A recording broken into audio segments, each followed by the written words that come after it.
Hello, welcome to the Squarebase Show with your hosts, Rob and Val. And in this video, we're going to be talking about the upcoming Cathay release. Woo! Very, very exciting. Very exciting for all of us. Val, it's great to see you. Energy very high right now. How are you feeling? I'm feeling good. We've got some new release action coming. The sweet old world trough is about to get filled up again with stuff for us to dissect and get into. So I'm excited. It's always fun when that happens. Absolutely. Yeah, this video we're going to be talking about the upcoming Cathay Arcane Journal, which we're only days away from, I assume, reviewing. So not long between now and then. So pretty exciting times. Let us know in the comments if you are excited. Obviously, right now, there's a big exclamation mark around Cathay. So it getting more love is probably going to maybe dump more fuel onto the fire of the hot conversation around the power level, the engagement level, and all those other things that are currently being talked about. So there's going to be a hot topic for sure, and I think more of it is probably going to feel a lot. What's your kind of read on that? Do you feel like, are you getting like Cathay kind of like fatigue, or do you feel like it's at the front and center of every conversation at the moment? It's a bit much, or are you just excited for the new book? Well, I'm excited for the new book, of course. I'm also excited because I don't know, a piece of me is like, maybe they just didn't want to have to do two FAQs, and there is stuff that they might address with the release of this Arcane Journal and double back to the first one. Because beyond like balance and like a couple outliers like balloons, there's also some weird stuff in that Arcane Journal that could probably get touched. So piece of me feels like, hey, maybe they're just waiting for this moment to do it.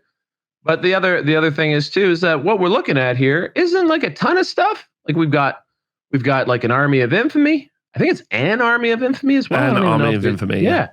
So instead of everyone else has gotten at least two of those, and so we got some magic stuff, and then we've got official 4A rules. I think is this one, or is no? This isn't buildings? This is building. This is terrain and terrain, and we can actually go through that in a moment. That's what we're going to do. Okay, cool. Yeah. So anyway, so there's going to be some interesting stuff in there, and I'm hopeful. I think Cathay is on the whole pretty cool, and I hope that this is actually sort of a reset rather than just stirring everybody up some more. But like, I did feel the need for Squarebase to open Toronto, which you can get tickets on now. Oh boy. To limit balloons. I did do that. I did limit balloons. 2 you took, and only one could be a character one, is that correct? And only one could be a character one. Yes. But and I think it's warranted. And the second, and I do believe that there'll be something. If they make an adjustment, then we can lift that immediately. All good. But we'll see. Because Cathay, honestly, I think is playing really well. Aside from maybe some extreme choices that you can make with the list, but that's not the player's fault. I think it's just a really strong choice. That's it. Yeah. So I ran an old world event this weekend, so 2,600 points. Still convinced. 2,600. 2,600. I absolutely think that's the points limit, to be honest. I think it was healthy. The armies looked good. Games didn't overrun. I think people are having a good time. Also, obviously, there's a good conversation right now about people not really enjoying, if you don't know, Match Play Guide. There's a secondary set of objectives, and one of them is called Domination. This gives you a lot of extra points. I obviously FAQ'd it. Well, I answered a question, because if you hold a quarter of the board, there are 4 quarters, obviously. If you hold a quarter board, you get 100 points. And then there are 2 other bonus stipulations. One of them, if you double outnumber your opponent, it's worth an extra 50, I think. It's written if you have more unit strength than your opponent in that quarter, you get 50 points. And then it looks like if there's no opponent, you would get an extra 100 points. Yeah. So you get 150 points a quarter, whereas I think the intention is that doesn't actually stack. It's one or the other. Yeah. I think that makes the most sense. So I FAQ'd that as well. So it's like, it's not quite as many points are available on the board. But obviously, when there's 800 points-ish available, versus 2,000 versus 1,000 in a 2,000 point game. Obviously, that's lowered its effectiveness when you're playing 2,600, because again, it's a smaller percentage of the pie, which I think that's really good. But simultaneously, 2,600 points means that strategic locations aren't quite as impactful because actually they're not as big a percentage of the pie. So there's this kind of interesting balancing act between the two that I've enjoyed watching people play the games. There's some really good games this weekend. Toby won it with his Cathay, which was great. Toby, what? Let's go, Toby. I will say... And I will say that Toby was, he took one balloon. Obviously, me and Toby lives right next to me. We see each other all the time. And I kind of was like getting his feedback about armies. And he's like, well, I've been playing a GT a month minimum for over a year with Empire. And then what you did was you gave me a better Empire army, right? With more tools. And he was like, so, because he's like doing stuff with cannons and skill shot and stuff, and which he actually thinks is the major issue that needs to be addressed. I already have it house ruled, and I've had it house ruled from day one, that the cannons don't stack their minus debuffs on units. Okay. So like you can't be like -3 to move with 3 different cannons.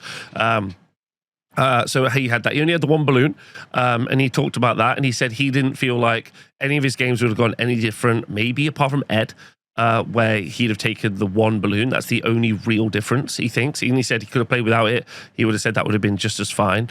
So the strength really comes from the fact it's just a much better, and he was using Miao Ying, who we're about to talk about today.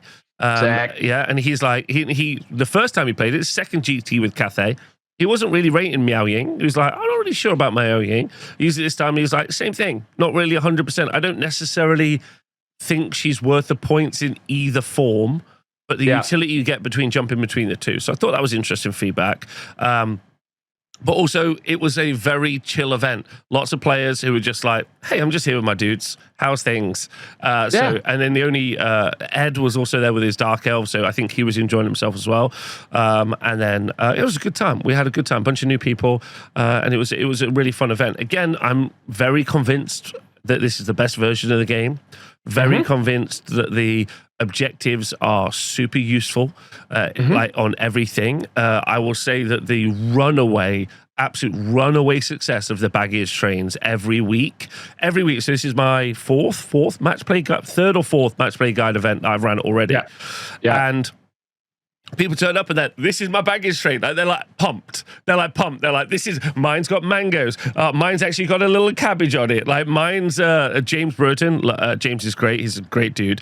He had a nomadic war, loads of chariots. I think he's up to like 21 goblin chariots now, or I don't know, something nuts. It's wild. Yeah. So I see a picture of that once a week, and there's always like just more. Just more and more and more. Yeah, like he's just a great dude. And then he had like a bunch of snotlings on a bunch of like picking their noses and throwing them all on his little base, which is that's sweet.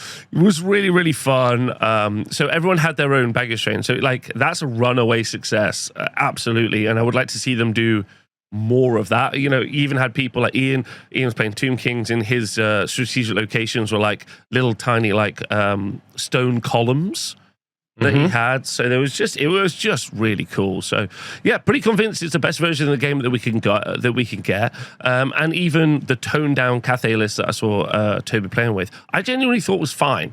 Like I think it's the sum of the parts that make it very effective. And like I said, just the one balloon. And even then he was like, I could just leave that at home and I think it would be just as effective. So ultimately, the cannons for Empire are quite good, and we've seen like people like Jack Allen, this is locally, run a lot of cannons and do really, really, really well with them. Empire cannons. It's just maybe the rest of the Empire roster that isn't really helping and pulling its weight. If the rest of the Empire roster had some like juice to it, like you know, really, if you ask yourself what happens with Empire if you took cannons away, I guess that's the real question. Are they a crutch that's making them more effective than they are? You know, that's a big question. This is why I solved the meta for Empire by adding 200 points, allowing double steam tank. Obviously, that's going to solve all of their problems. So correct. You're so correct. That's the most important thing I've ever done is to give permission for double steam tank. I think there's just so much that's different now that. I really look forward to seeing what players do, especially players who have been playing on quote hard mode, because a lot of the stuff that you've been forced to use that other people haven't, you've been practicing and using, namely like things like infantry and stuff like that. So it's it will be fun to see as more results come in, as more reps come in, what people are trying out there, and that's what's really that's the thing that for me is awesome, is that there should be a lot of excitement for the game right now, and it was just such a Debbie Downer that it really got it, like all my chats were just all just gnashing, like they just were bummed out, and I'm like, this should be a triumphant moment, guys, we finally got this FAQ, this errata, we got a cool new faction. And then people were just bummed about one thing. That's why I decided to limit it. So hopefully that doesn't keep that if that was a mental block for people coming out to the Square-based Open, hopefully that lifts it. That's it. And I think Cathay is still a perfectly cromulent option. Yeah, I can't really. I wouldn't disagree with doing it, and I would maybe even think about doing it myself. But right now, like, my experience of at least the tabletop, not the online tabletop, but the tabletop version, the in real life version of the old world, is most people play the armies that they really want to play. Like I saw Troll Horde this weekend. We know Troll Horde isn't an army necessarily you take if you want to do well, but that's irrelevant to who took it, because he was super keen to just play Troll Horde. His army looked great, and he was playing on the tabletop. And I feel that that's a pretty intrinsic element of the event scene that I have personally seen. And there's been a constant, even when dragons were as strong as they were, I didn't see dragons every single week. And even when the poison globs were best at dealing with dragons, I still didn't see them all the time either. So, yeah, my kind of on-tabletop experience is the old world is very, very inspiring to just take the army that you want to take. Absolutely. And I think that there's maybe enough room in the edges for that to still be normal and okay. So we'll have to see. As long as you don't paint your balloons like that one guy who had like 5 that looked like shit in London the other day. Like, I can't imagine just spending 500 quid to make 5 awful looking fucking balloons. Yeah. And then not gotta winning. Get them out. And then not winning. Gotta crush those things out there, man. What a twat. What a twat. Anyway, no offense if that's you. I just almost certain, virtually certain they will be in the comments being like, "Hey, your army looked like shit though." So that's what I'm saying. Okay. Anyway, run event. I got another event coming up very soon. Really, really excited about that. I got lots of events. What's your next event? I think it's in 3 weeks. I'm really hoping that actually the Bat Rep room might be done by then, but I'm not sure. We'll have to live stream some old world. Let's go. Call in a Val Heffelfinger on the commentary booth. Bring him in. Bring him in. Patch him in. Patch him in. I'll be looking forward to that. Yeah, I'll be looking forward to that. Okay, all right. You got any thought? Oh no, we should do that for another video. Right, let's dive in. In. So, if you weren't aware, there's a new Cathayan Arcane Journal on the horizon. So I was going to talk about that, but also there's a bunch of minis coming out as well as part of not as part of the battalion box, which is also nice to see. So, Arcane Journal, Dawn of the Storm Dragon is upon us. So the Empire Grand Cathay has made its move on the old world. We're going to cover this in more detail because there's a second article. We're going to double dip article today. We're doing the second one too? Sweet. Yeah. This 48-page supplement provides background information for the powerful empire and for the powerful empire of Cathay, and examines the long-standing relations between them and the forces of the old world. It also contains rules for the Jade Fleet Army of Infamy, Cathayan force led by Miao Ying and supplemented by Empire mercenaries, as well as rules for new magic items. So let's just start off there. How do you feel about those things? Like I said, I actually less than other armies got. I'll be very curious to see, like, magic items can really change the things that an army can do. So that'll be fun. Or the whole meta game, Falcon Horn as an example. Yeah. True. Yeah, depending on how impactful they are. So yeah, it could be some big deals there. Also, the Empire Mercenaries bit. I'm curious to see how that gets looped in. I mean, we've seen. I know Bretonnium, not Errantry Crusades. The other one, Exiles. Exiles can take Empire Mercenaries, but just sort of regular dudes. So I'll be curious to see what they actually get access to from the Empire roster. It's maybe a clever way to fill out the range. you know what I mean? Like it could be a way, because right now Cathay's pretty limited to what they've got because it's the first wave of their model release. Yeah. And so this could just be a means to give them access to things like missile troops and stuff like that. So it could just be another way of cobbling together what already exists to give players more options. So that's actually kind of exciting to me. I gotta say, like, I know we did the show on this last week, and a lot of people seem to resonate with that video. So thanks for watching the video from last week. But I would argue that actually the Cathay roster is amazing because you can't buy a clanger. Everything's good. Like you can buy 2 of the battalion. Baseline good. Yeah. Baseline good. You can buy 2 of the battalion boxes very easily, and you've got an amazing force. You can buy a bit of the other stuff like a Shigungan Watchmaster box, a balloon or whatever, and then you're good. You're good to go. So there's like adding extra stuff to the roster is great, especially for people who are playing a lot. I mean, we're only like a couple of months out from the release, so I'm very surprised if people have whole armies painted at this stage, unless you're a superstar. So congratulations if you've done it. But, adding some future options is pretty nice. Also, I wouldn't have minded this coming a few months later, for reinvigorating maybe people being excited about it. I think most people will be like, no, don't add any more on. I'm still clipping stuff out. Well, I mean, they didn't add, this is one of the other probably critiques to this is that there aren't any new units, apparently. Like even Miao Ying's rules aren't in this book. She's in the original book. Yeah. But her model's coming now for whatever reason. So yeah, it's it's definitely a light touch Arcane Journal supplement for Cathay. So yeah, we'll see how she goes. I'm intrigued. I'm ready to go.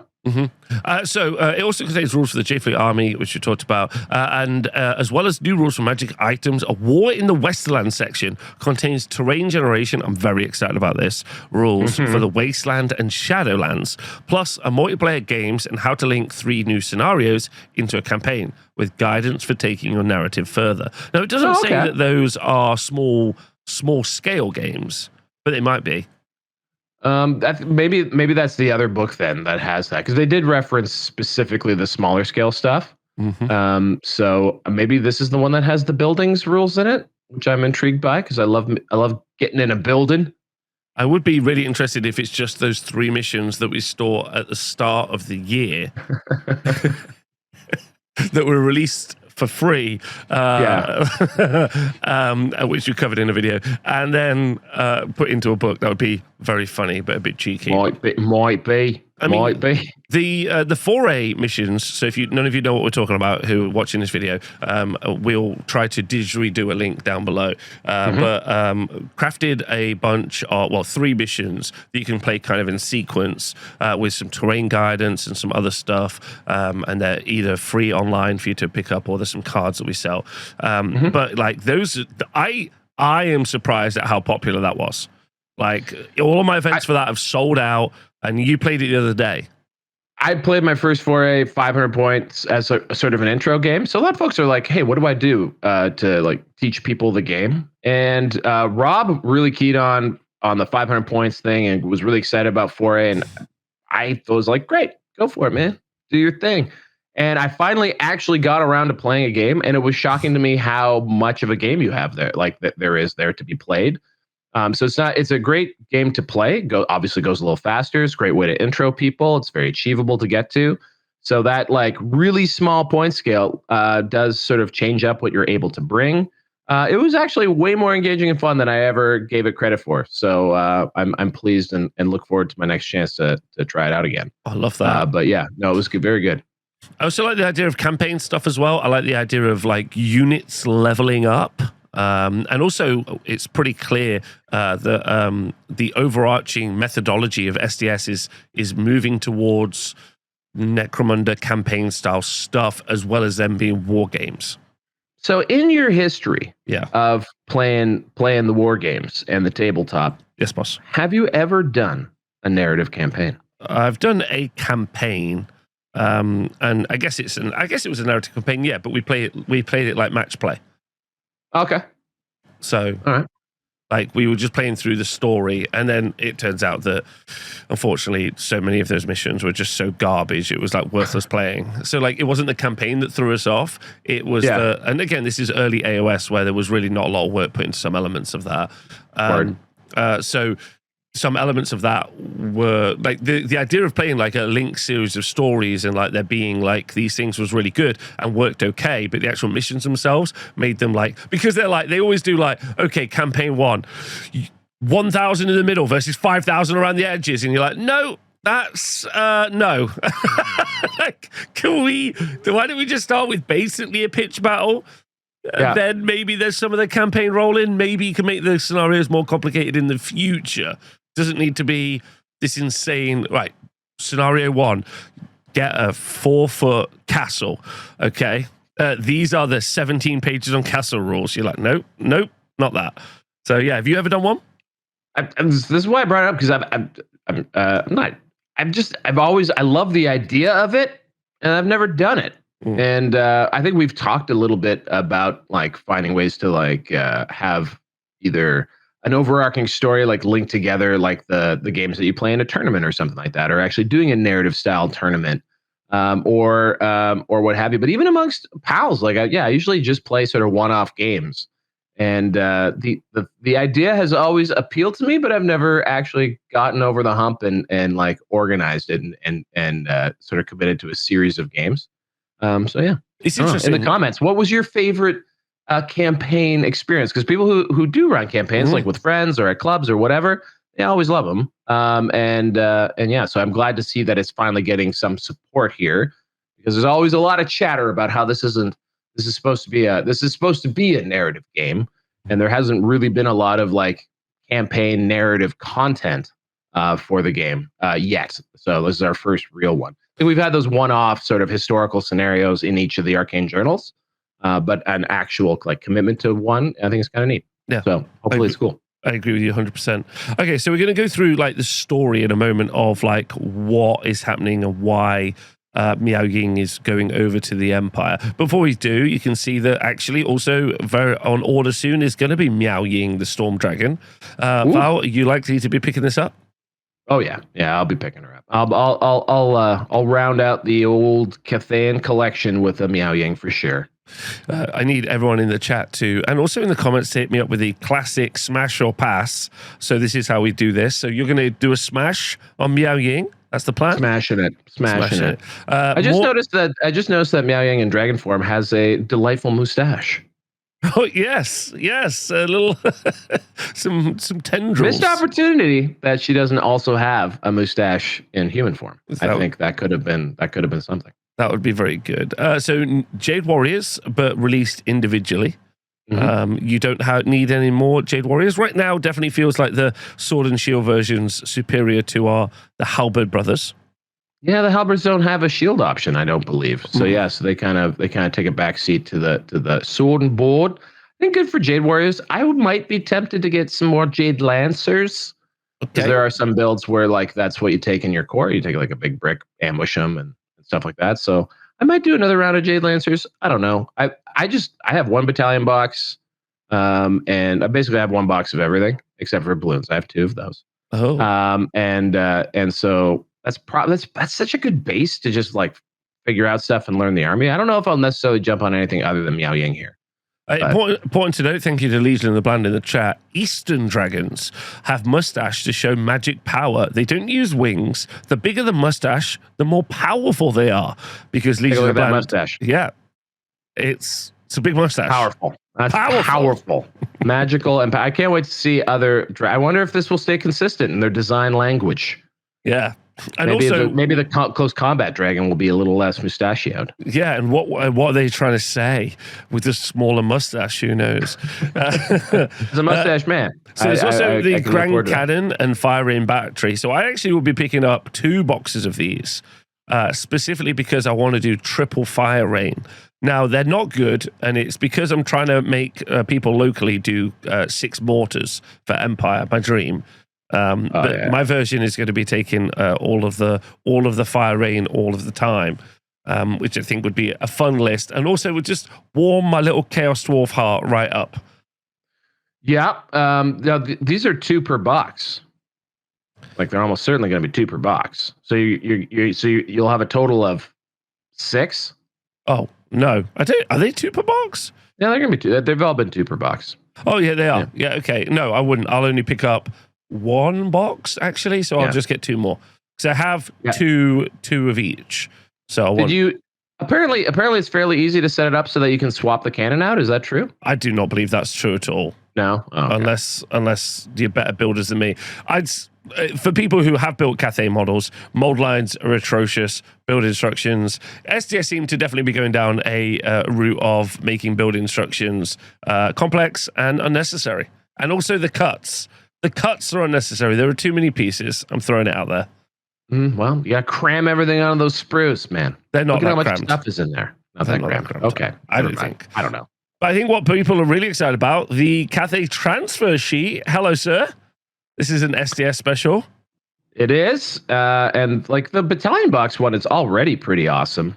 And then this is even more this is different, right? Yes, this is different. Yeah. So, I wonder what the iconography that we're seeing here is that is so different. Well, so I do have a little bit of insight into this, and for people who are just like looking at these things, it's worth noting that these take weeks and weeks to develop.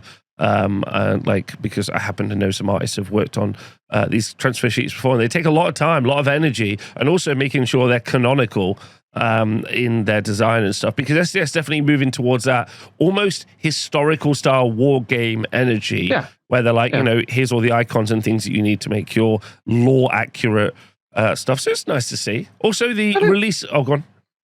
No, I was gonna say like going back to the Forge World days, that's always been where they've been at. Like they've going back even to the Imperial Armor stuff. They also adopted like more of a scale modeler approach to a lot of their painting techniques and stuff that they did. So they've always had a very different like stylistic approach to that, where you are creating things that are sort of the world rather than just your chapter or whatever. Which is that's cool. It's a different way to go. Hopefully, and Cathay still feels like there's not like a lot of details on like different color schemes and heraldry in the Cathayan Arcane Journal, which was a bit of a bummer there. So maybe they will get a little bit more into that because, like when you're theming your army, it's cool to be like, oh, those are my dudes. I want that color scheme because I want them to represent this place. And right now you just have sort of that one map of Cathay and a couple like coats of arms. Like that's kind of what we're going off of. So more detail to that would be great. Absolutely.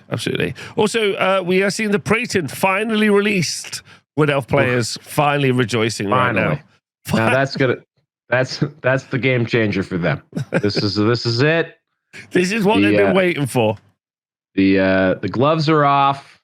They are finally able to unleash the Praeton. All right.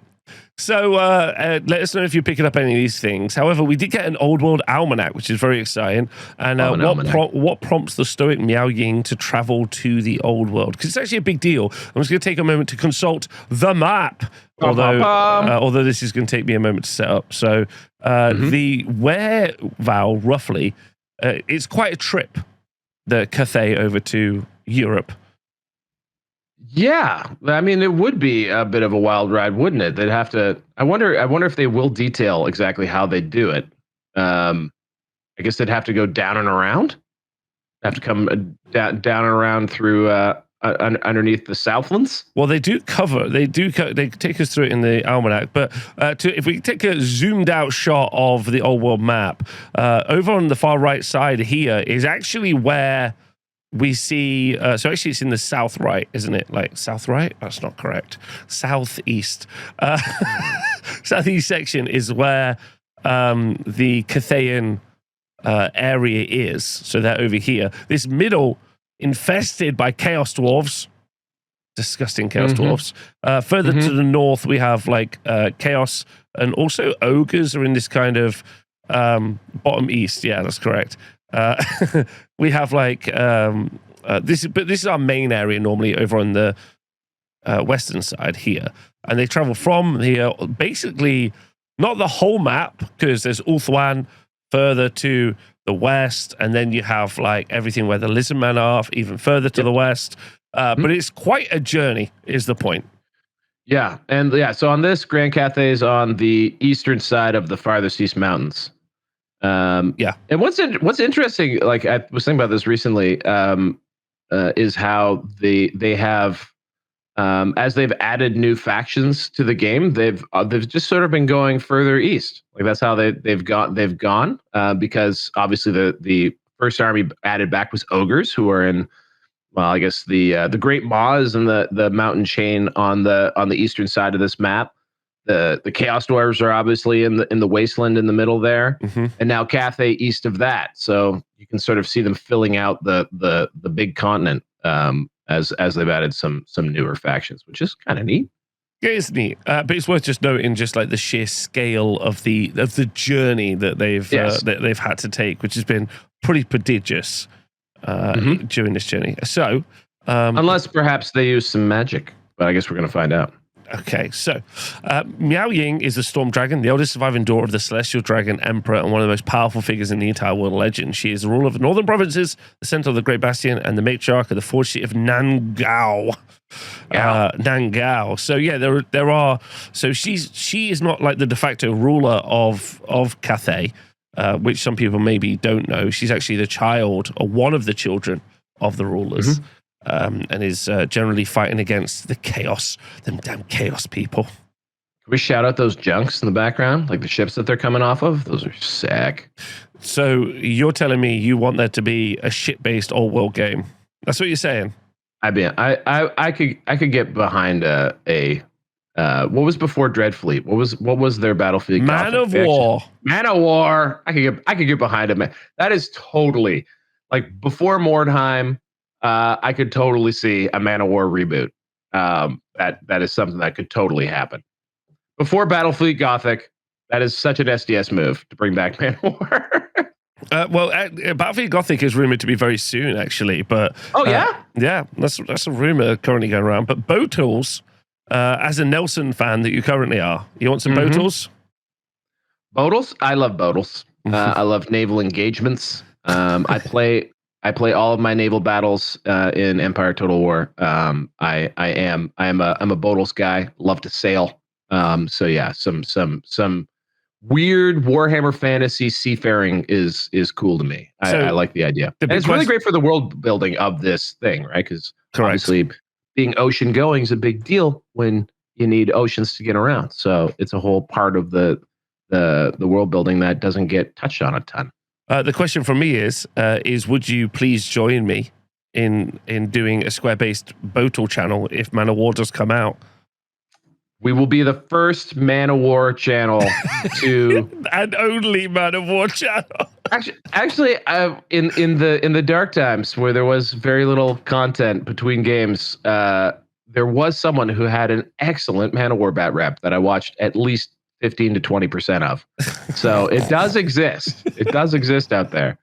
Please, in the comments, leave us your best name suggestion for our Man of War channel. Because I'd be excited to know the Square-based anyway. Right, Square Boat channel. Anyway, Square boats. Yeah. So her focus over millennia has been largely in defense of the Empire. There are many marauder tribes such as Kurgan and the Hung, who make their homes north of the Great Bastion. Is Kurgan someone who we know about? He's not a character that's available to purchase. This is our first drop.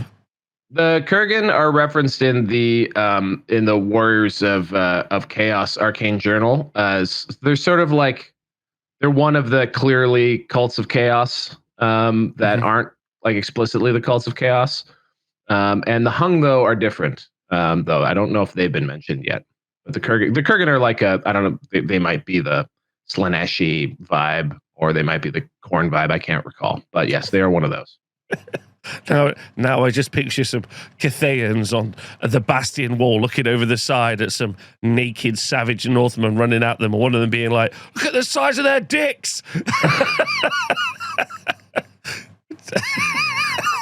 Well, luckily they have a great bastion. Yeah, they don't have to worry. Kurgan and the Hung, who make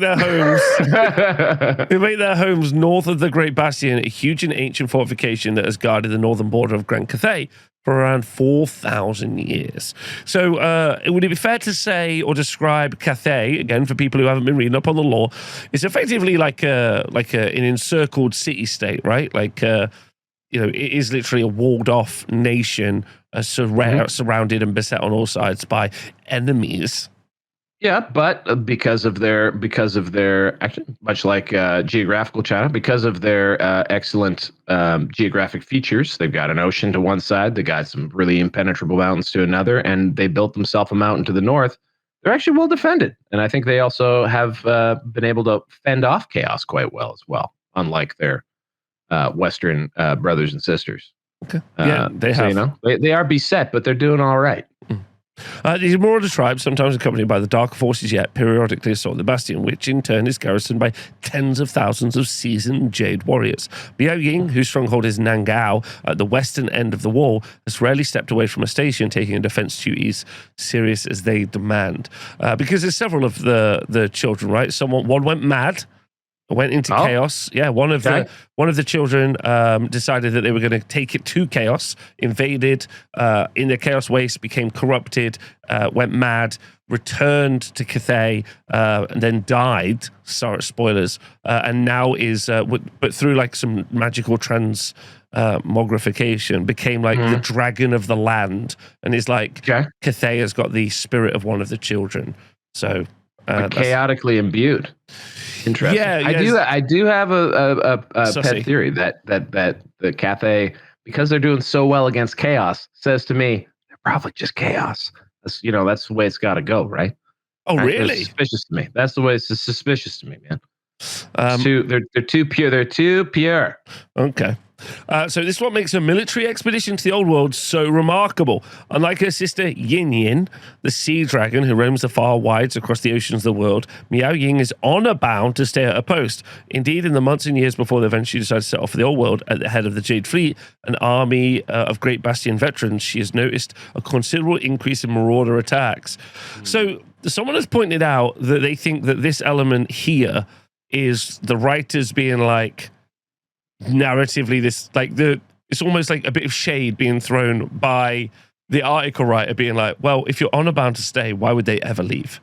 Or is it more setting up how powerful the threat is that they would give up their honor to go somewhere else? Like, what do you think?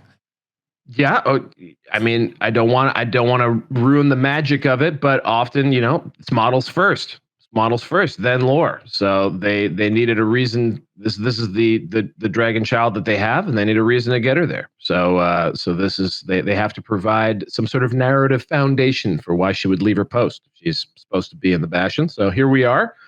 There's probably other dragon children that would probably have made more sense to be leading an expeditionary fleet. But that's all cool. Yeah, don't forget, they will always 360 no escape the entire setting to make money. So worth pointing out. That's fair. Or to meet their release schedule as well. And the release schedule said Miao Ying first. Get her out the door. Get her out the door. Yeah. Right. Union's navies report a similar increase in activity from the Norscan marauder tribes across the world. Their wolf ships are raiding in numbers not seen for centuries, and the High Elves, whose naval strength is considerable, have done little to thin the numbers. I'm obsessed with taking a shot at the High Elves randomly. Catching strays. First, they took all their rules, and now they're taking their naval superiority. Just not cool. Oh, no, they're saying the High Elves have got a lot of naval strength. They're just doing nothing about it. How would Nelson have responded? Well, he probably would have just rammed his ship into it and taken them over and then lost one of his limbs. And described it as a success. And described it as a success, said pip pip cheerio, on to the next thing. Yes, Nelson is a G. If you guys aren't familiar with Horatio Nelson, the Lord Admiral Horatio Nelson, get familiar, because he is a badass of history. I'm quite a fan. recently come into this. Okay, right, and I wanted to let you be able to talk about it. Right, I appreciate that. Well, on Square Boats, we will get deep into. Oh, I'm so excited for Square Boats. Into the ludo narrativeness of who is the Lord Horatio Nelson of the Warhammer world. I mean, if you want, we can just set up Square Boats now and be as early as we were with the old world. If you want, like, we can just set it up now. We can start playing, and there must be someone out there with a fan edition of Man of War. Let's so what we could do is we'll just set up Square Boats and just tap dance for time while SDS is tremendously confused by the sudden popularity of Man of War, and they rush a game out into production because of Square Boats and the maritime sensation that will sweep the planet. That is Square Boats. Can't wait. Let's do it. Okay. We're going to go see who else has been doing it online. Let us know in the comments. Through his extensive network of spies across the old world, meanwhile, their brother, Wambo, has been building a grave picture of the creeping corruption. Dark forces mustering largely unchecked by Western powers. Val, can you remind us exactly the time that we are in, that the old world is set, and what is some upcoming important timeline moments? Well, obviously, the Great War Against Chaos is looming off in the near-ish future. That's what all these rumblings are. The chaotic stuff is picking up. Azuvar Kul, I believe, is the chosen of Chaos that will be coming down. The Ever Chosen who's coming down. So yeah, this is one of the first large chaotic incursions. Things bubbling up, I think, in the Western world anyway, where they don't have immortal beings as their form of government. Perhaps the memory of chaos has faded a little bit. They've been squabbling amongst themselves. Humans are divided amongst themselves because they've forgotten about the external threat, perhaps. They've taken their eye off the prize, but not Cathay. Cathay remains vigilant.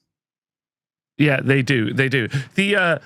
The upcoming one other follow-up question. The war against chaos is not the same as the end times. I'm right in saying that. Yes, this is the penultimate Great War Against Chaos. This is the WWI against chaos, not the WWII. So this is an incursion that happens, I think, 400 or 500 years previously to the end times. So we're not in ancient history compared to the one where Arcane comes down and blows the world up.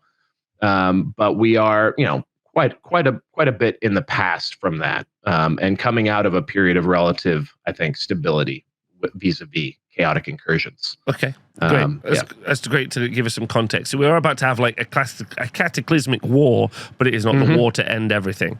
Okay, through his extensive, it does change everything. This is where we after this event in the timeline, the Warhammer world is fundamentally different, both magically and politically, all that stuff. Nice. Okay, that's good. So we're coming up to some real page turners. All right, through his extensive network of spies, so we do that already. Right, the Jade Dragon ruler of the central provinces and regent of Grand Cathay, in his parents' long absence, finds himself increasingly troubled by the anarchy that reigns across the Empire of Man, a great nation beset by political intrigue and disunity, and blind to the enemy practically at its gates. There you have it. Okay, establishing that more.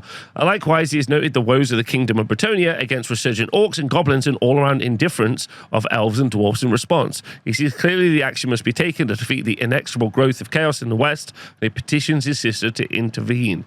It's quite interesting. Little coalition of the willing vibes going on here. Yeah, do you think this is also like a genuine real world conversation about Chinese soft power and interventionism? I think that's an interesting take. I mean, I wouldn't necessarily relate it to the real world, but it is definitely interventionist. If these, one of the issues they have is trying to involve Cathay into the story of the old world, right? And because Warhammer Fantasy has been very focused on, the old world geographically, with not a lot of stuff deviating from that sort of center focus. It's kind of hard now to sort of engineer other cultures and civilizations interacting with it. But this is an interesting one, to bring them in as perhaps the ones that have noticed, and that the ones who should have noticed, they called out the elves now for the third time, are sort of asleep at the switch, which is interesting that they aren't more tuned up to what's going on with chaos. We also know that there would also be another culture or civilization that would probably be aware of these rumblings, notably the lizard men. But they ain't coming out of their jungles to help the the empire or anything like that. So yeah, this is the interventionist and also good-natured interventionism. This is we're coming over to help you guys. This isn't an invasion to save the old world. It is a we're coming here with a gigantic army. Don't worry, trust us, bro. Which is also interesting. This is a massive, powerful fleet led by a magical dragon person. If I'm a superstitious weirdo from the Empire, am I just going to be like, yeah, you guys are totally here to help us? I'm shocked that the Empire just didn't immediately start shooting. Yeah, it's true. And there's an amazing bit about that coming up, which I'm really excited about. Okay, cool. Okay. Upon reviewing her brother's summons, Miao Ying races to Wei Jin, the seat of the Emperor's power. It's rare for a Jade Dragon to be troubled by events far beyond the borders of Grand Cathay, and rarer still that he feels compelled to act upon them. Though Wei Jin stands many hundreds of miles away from Nangao, she soars across the skies and is there really fast. Right. The Jade Dragons are the opinion that the elves of Ulthuan, self-appointed leaders amongst the civilized nations of the West, have... either through arrogance or ignorance, allowed chaos to take root in the old world. If Sigmar's empire were to fall while portents warn of far greater evil gathering the chaos ways, then even the lands of Grand Cathay could be at risk. Okay, is self-interested there? Yeah, self-interested there. Is it true the elves are in this kind of isolationist part, like right now? That's a very good question. What are they up to? They're definitely not really enforce in the old world themselves. They've withdrawn to trading posts and stuff. That's sort of how they are contrived to be involved in the setting, because again, Ulthuan not even on the map of the game right now. So yeah, that is obviously a critique. They're not fighting the Dark Elves though, which begs the question, what are they up to? I think that's a good one for maybe the comments. What are the High Elves doing? What are they just doing pottery? They watching too much TikTok? I don't know. Who knows?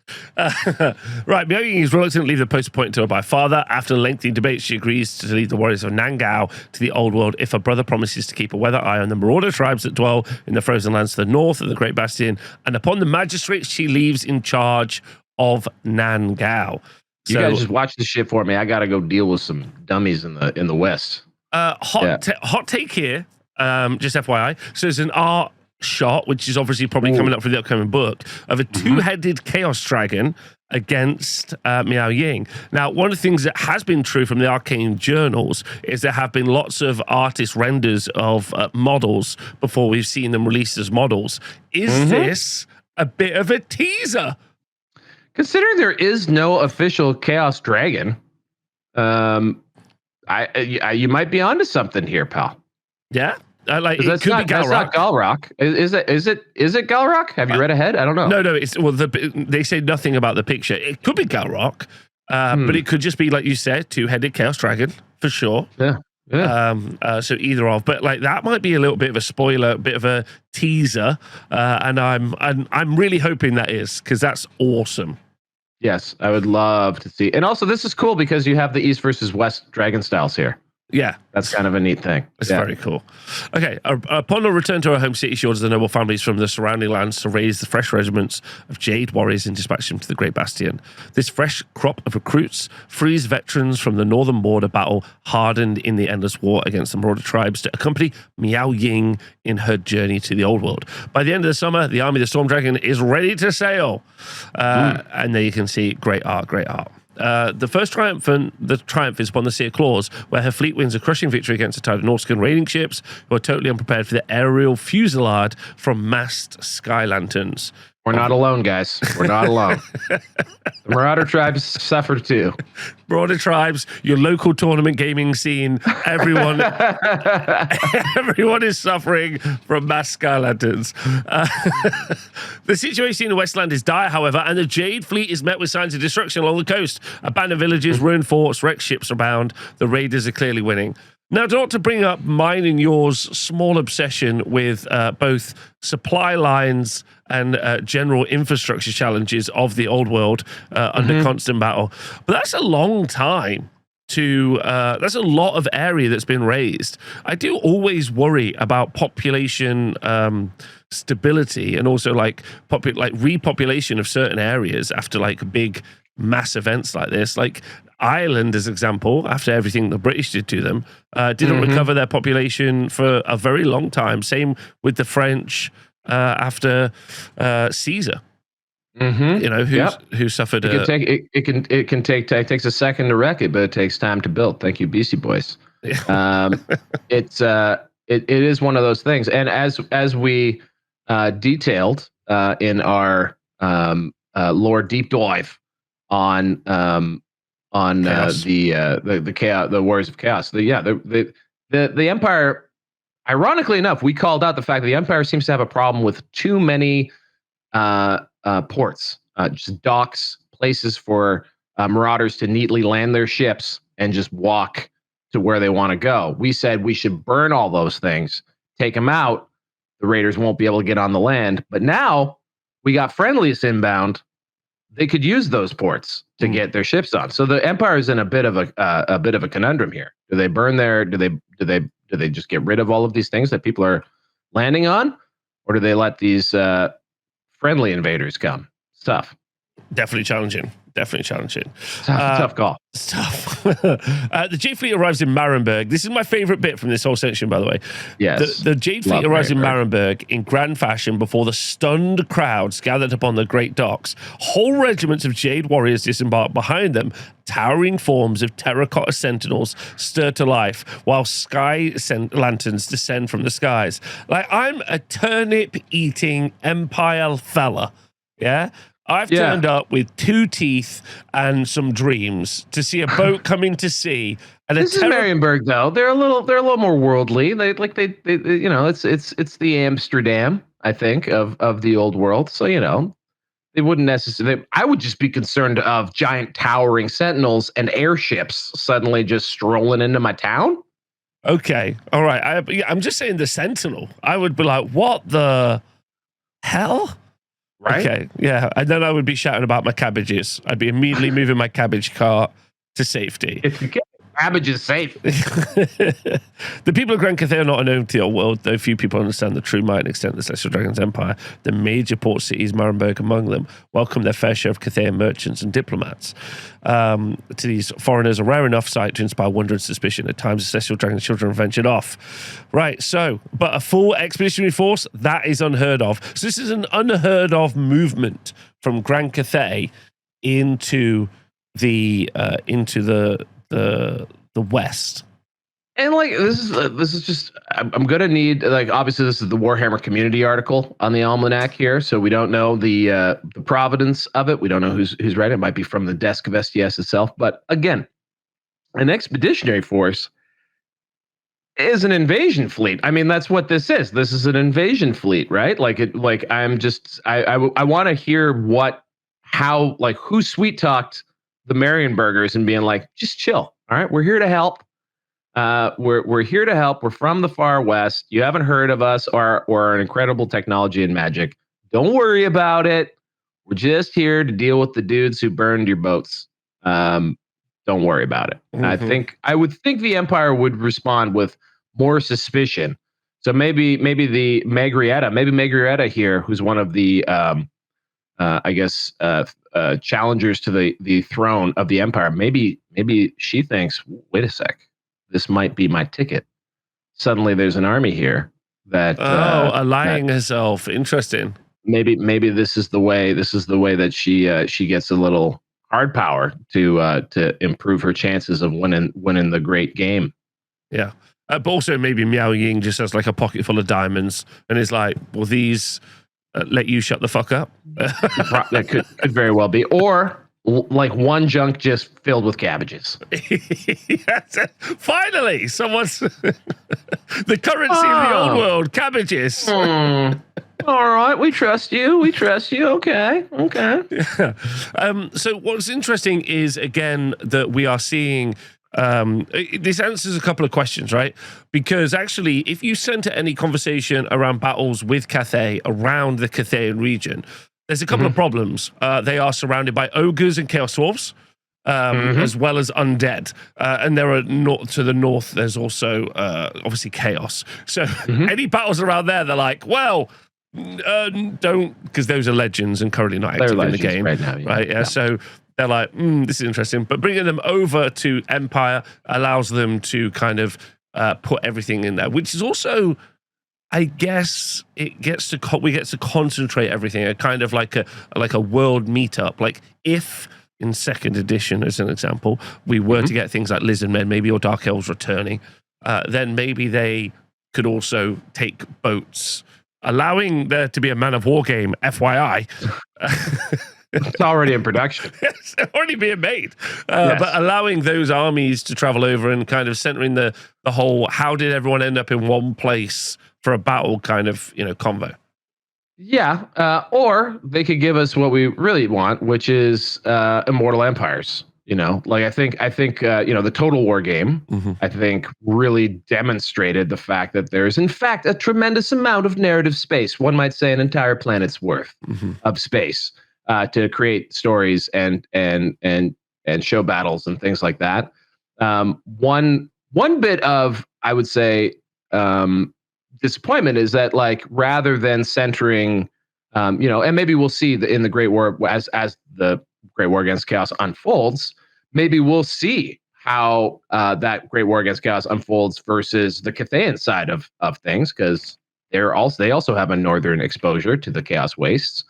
So maybe we'll see how they respond and how those battles go. And it's not just about how things go down in Kislev, but like a more old world referring to the entire old world rather than just this part of the continent. I look forward to. I hope that is something that happens, because there's just so many places you can tell stories and do cool things. And what you just mentioned about Cathay uniquely being, this is something I think Total War really illuminated for me, which is like where you are geographically kind of dictates the types of factions you're going to be bumping up against and fighting with. So like the army you pick to play with in Total War, for me, it was often driven like, well, what armies do I want to be fighting against all the time, right? Like if you pick, if you pick, someone in the south of the Empire, you're going to deal with the vampire counts a lot, etc. Like that sort of, again, grounds your experience based on that geography. So in a future game, maybe one that does include things like Chaos Dwarves and Ogres more explicitly, then you have, again, more opportunity to tell that stories and the relationship between them and Cathay, and you can round that out. Right now, Cathay is really largely defined against the fact that they're doing a great job against. So they're doing so good against Chaos with their Grand Bastion and stuff that their leader of the Grand Bastion can now go and take a look and see what the West is doing about Chaos, which is apparently nothing, which sounds about right. It does sound about right. I don't know where I really want to take it. And also, one last final question. This is to everyone else. And I was because I did prep. I will say I cheat, and I pre-read that article today. And I had some shower thoughts, or what I like to call it, coconut milk thoughts, because. Because you bathe in coconut milk. That's excellent. Exactly. That's how it's going to stay so to like. I have that instead of oat milk because oat milk stops you absorbing iron. Just FYI. Turns out, an entire diet of it. But anyway, my point is, and my question to everyone. Here we go. While I very much doubt over the next 10 to 20 years we ever really leave the period of the war leading up to Chaos, I highly doubt it. Okay, I highly doubt that we see that. I think we'll see like battles and skirmishes and stages, but 10 to 20 years, I think that's very unlikely. However, do you think the likelihood of the retcon of the old world. Of the end times being. Like, oh wow.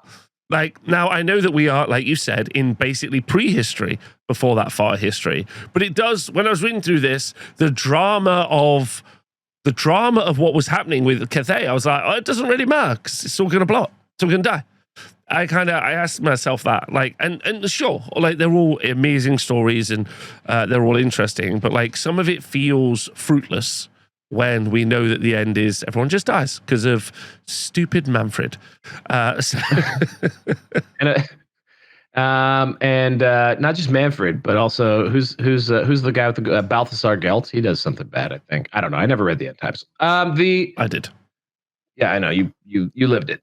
So, well, for one thing, as I think we've chatted about before, there are already a number of timelines in Warhammer Fantasy, threads that were not followed through on or what have you, and it's very much in vogue to have metaverses now. So like comic books have obviously been pervasive in the multiverse, the multiverse in the culture. So like the ability to have the same characters with different timelines and realities is something that can happen, right? Like in that the public can wrap their brain around. So I think it's not that crazy to think that you could have an alternative timeline where they go through the original Storm of Chaos timeline, which was sort of a precursor to the end times that was retconned to be replaced with a worse version of it. By that I mean like the outcome was worse. The world actually ends. Chaos wins. In the Storm of Chaos timeline, from what I understand, Chaos kind of wins. They like blow up Middenheim, I think, and the world is in rough shape. And that was supposed to be sort of a narrative reset for Warhammer Fantasy, which they abandoned going into 8th edition, instead leading to blowing the world up entirely and doing a whole new thing. So to answer your question, I think, first of all, this is all make-believe. This is all made up. It's entirely possible that they would branch it off. But also, I don't know that I'm with you on the this is all kind of fruitless continuity. The reason being, all of the human characters that we're going to get to know and love in this timeline, well, they're all going to be dead anyway, in a human lifespan. And this is SDS/Forge World, who have made their niche within Warhammer, telling a story that we knew the end to, which is that the Emperor of Mankind dies in Warhammer 40,000, slain by his by his son Horus. This is a branch of the company that has done quite well by saying how it ends first and then writing the story up to that point.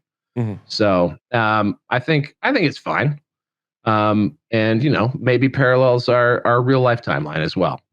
Okay, interesting. I don't disagree with you that knowing the ending of the story doesn't in no way ruins the journey of the story. I'd agree with you 100%. Often the journey matters as much, for sure. It was just an interesting question for me because obviously it was so poorly received. I think it was done okay, but it was very much a hyper acceleration of like all of those narrative threads. And as an example, there's very little Cathay featured in the End Times books. Yeah. If we do end up getting Kislev minis, there's very little Kislev in the End Times books. So while it focused on those, if nothing else, a redo introducing all of these new people. Obviously, we still need our halflings to emerge into the old world, so that's still on the horizon. So there's just a lot more scope for it as a thing, but it is interesting, and I don't think in our lifetimes we'll even get close to approaching that period of time ever again. So that's fine. Yeah. Horus Heresy has played out over 20 years. So yeah, that's that. It could be that long before we see this timeline explored in game terms, or maybe not. Maybe they tighten that up. Maybe they have a full-fledged game. It's a success, and they decide to return it back to sort of a timeline agnostic style that was the original Warhammer Fantasy. That was more setting based, less like time frame based, less grounded in a specific point.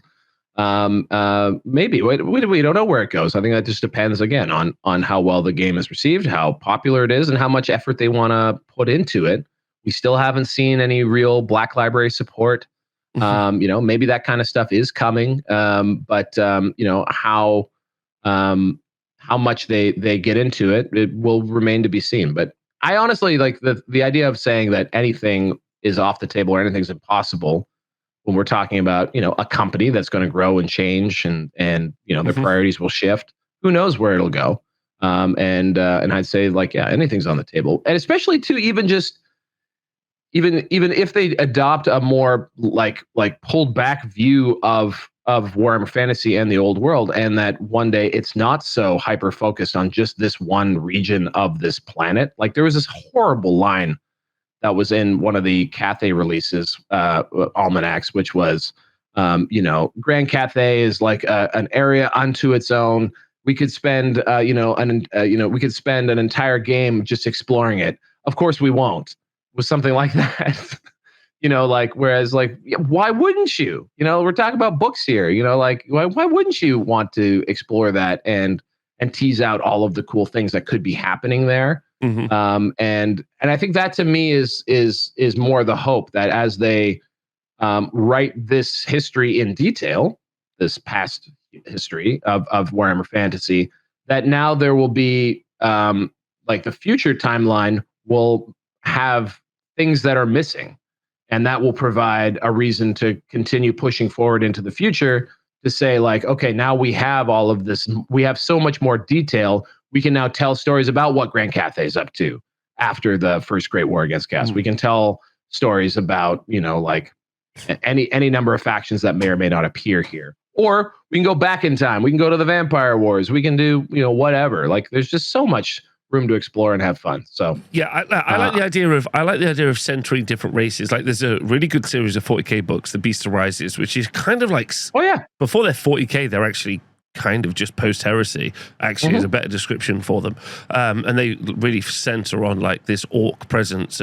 But again, they don't really focus on orc culture. I think one of the things that's really interesting about, especially how fleshed out Old World is in Total War sayings, is that you get the infrastructure and how everything works. I could, if Chaos Dwarfs, Chaos Dwarfs as a faction, as an example, there's a concept. You could have several Chaos Dwarf books. The idea of how they expand into these different regions, their war against these different races. When you center the different races into as the main protagonist or antagonist in the story, and then you tell the story from that perspective, you actually have gallons of content available here versus this kind of godlike top-down perspective that we generally tend to have in Warhammer. So I really want to get them deep into nitty-gritty. And again, I'm very excited about SDS as a creative studio. We don't talk about this enough. And actually, this is a kind of a personal problem I'm currently facing because right now there's loads of cool computer games that are coming out, and people are doing these reviews, and they do all these deep analysis, and they're talking about the budget spent on different games, and why this game has gone in one direction, why and whatever. What's interesting for the biggest game company in the world, well, tabletop company in the world, Games Workshop, is that there are definitely two philosophies now on where to take game design as a miniature game design. And actually, I think that's quite exciting. SDS, Old World, Heresy, Necromunda, has this kind of eventually soon, Man of War, of course. This is going to be a great bit. They have a very different and very interesting philosophy, and it would be a very big paradigm shift for them to decide to center other races as the part of this convo. But I don't think it's outside the realms of possibility that they may actually do that.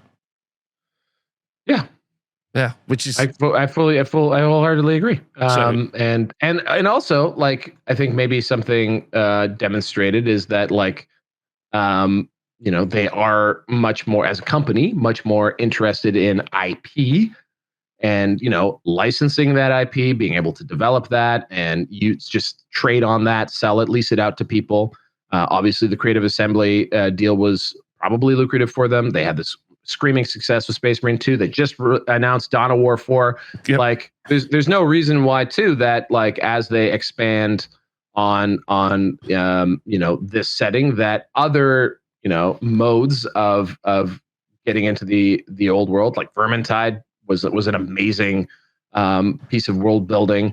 No reason why that can't also start appearing as well, because it's probably still the cheapest license you can get from Games Workshop, I would think, is the Warhammer Fantasy one. So yeah, I think there's like tremendous opportunity to explore this. They have the Cubicle 7 deal too. There's the Old World RPG that's coming that I think will also be responsible for a lot of the expansion and understanding of the setting and the timeline. And maybe they'll take us out of the old world to what's going on in different localities. So that's cool. I think it's all very exciting. Yeah, very exciting. So yeah, there'll be an Arcane Journal review from us as soon as we get our grubby mitts upon it. Greasy mitts, which I'm very, very excited about. And yeah, we're going to be doing that soon. So do let us know if you've any thoughts about this. Do obviously go follow us over on the Square Boat channel. Please. We don't get a lot of subscribers right now. We need some more. Sledging. And Val, any shout outs before we head out? I'm going to shout out Crown of Command Games, the makers of the battle reports for Man of War that I was talking about.